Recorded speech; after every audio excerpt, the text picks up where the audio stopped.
Hello, hello, hello.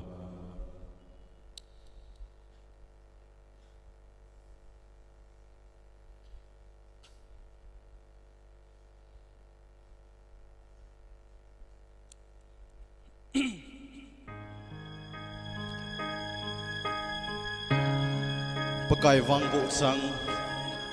pu hậu khulet le nu zo zam chanu lai gil ka nunga za za pakai ko sa na sianga be dingin na ho bung ni le na in sung mi na loi na pai ngai changin ngai lu na thing selen tunin na sanakang kai ha ve pa thin sang gop chang zo pa le chun nu vang bộ na văn chơi thấy hồ la a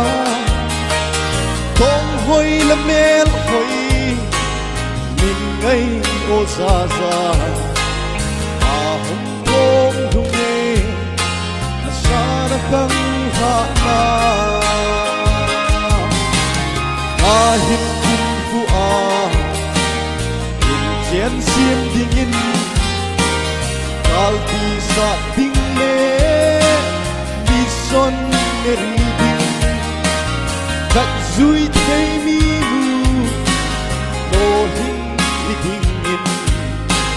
ngai lut hing se lin tu ni ka ha ve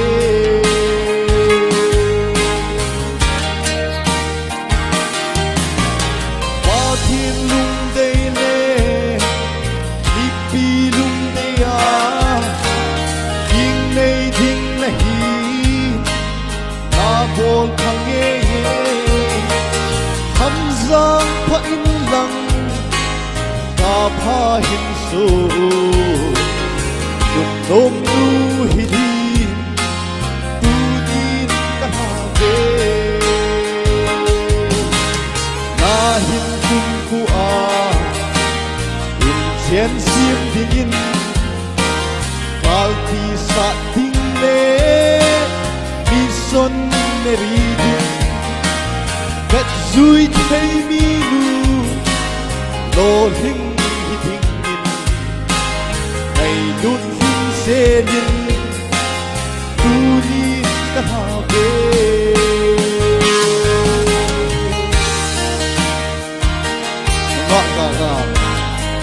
mà thiên nhiên nó hoạt tìm tìm là gì mà chúng ta lông bông tìm tìm mà thiên nhiên cho nên nào bên bằng nó thôi nó vai cùn nó vai thằng nhiên mà thiên nhiên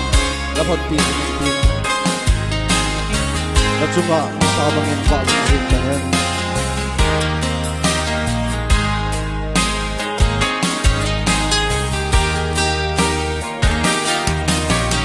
cô nhìn ngốc nani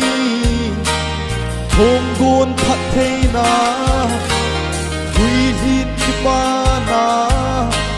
son han lung bon na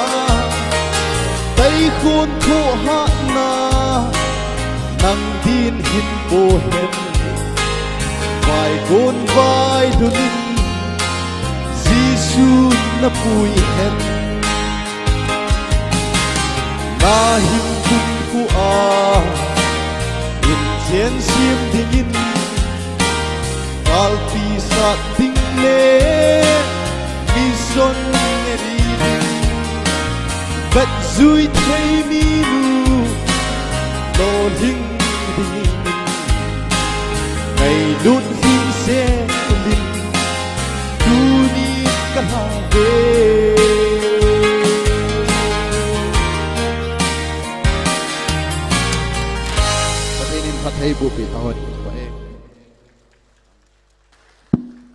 Thank you, Brother Homila Haukip, for the beautiful number. Now it's a speech from the bride-to-be, Miss Zaza. I'm a part bit of it.